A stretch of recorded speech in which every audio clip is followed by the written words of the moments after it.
The Associated Press reports that US President Joe Biden accused Putin of starting a brutal war in Ukraine, claimed that Russia shamelessly violated the key tenets of the UN Charter with its assault in Ukraine, and asked UN member states to unite in opposition to Russia's actions. Biden referred to Putin's declaration on Wednesday ordering a partial mobilization of Russian reservists, a highly controversial step that provoked protests in Russia, when he delivered a harsh criticism of Russia's 7-month incursion. Additionally, he claimed that President Vladimir Putin's most recent nuclear threats against Europe demonstrated reckless contempt for Russia's obligations under the Treaty on the Non-Proliferation of Nuclear Weapons. On Wednesday, Russian President Vladimir Putin warned that if the threat posed by the Nazi regime in Kiev and the war machine of the West were to materialize, we will undoubtedly use all means at our disposal to safeguard Russia and our people.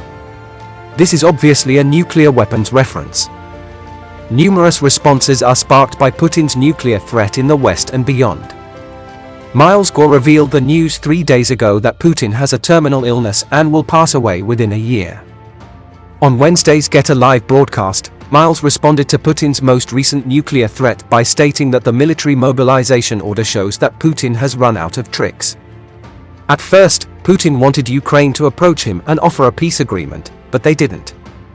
The US or Europe failed to act as a mediator.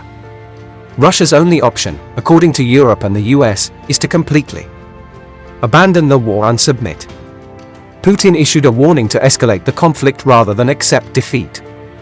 He threatened to use nuclear bombs to end the world as we know it. Miles Gore continued by saying that because he has no likelihood of using nuclear weapons, he is not concerned about Putin's warning. Miles is more worried about Putin's plans to blow up Ukrainian nuclear power stations, which would result in disastrous nuclear spills and proliferation. The most unwanted risk is that Europe will suffer catastrophic consequences for many years to come.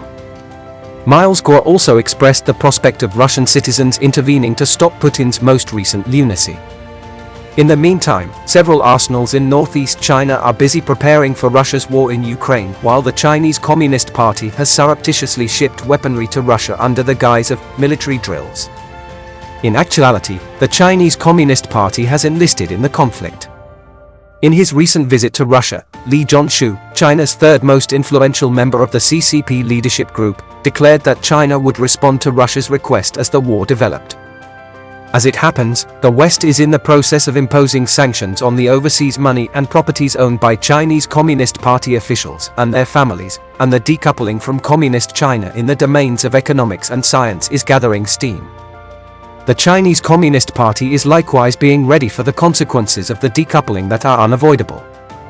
We are members of the new federal state of China. Our mission is to take down the evil Chinese Communist Party. Please stand with us,